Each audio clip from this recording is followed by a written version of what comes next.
ऐसन कोनो गलिया होई। जिला सिवानी चाहे छपरा या बलिया होई, भाई के जाने नहीं ऐसन कोनो गलिया होई। तले जा बच्चा बच्चा चरण माई के पूजेला पूजेला माई के पूजेला। थावे धाम होबे रे पगली इहा माये नाम गुजेला।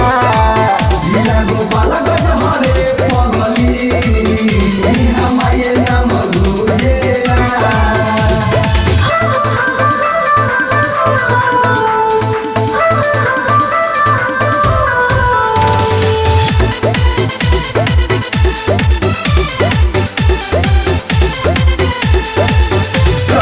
भगत के न जानेला माई के महिमा के सब मानेला।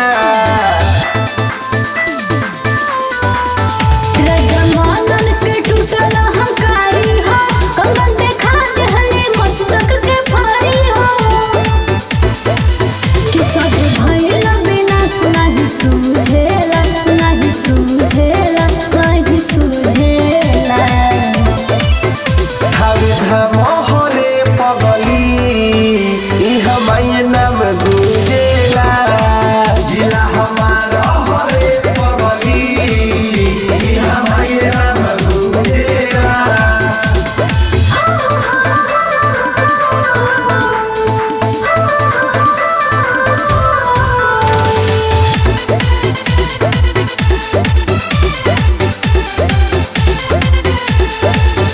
यूपी बिहार में बाजब ई गाना बा, राइटर विकास ई लिखल भजन बा।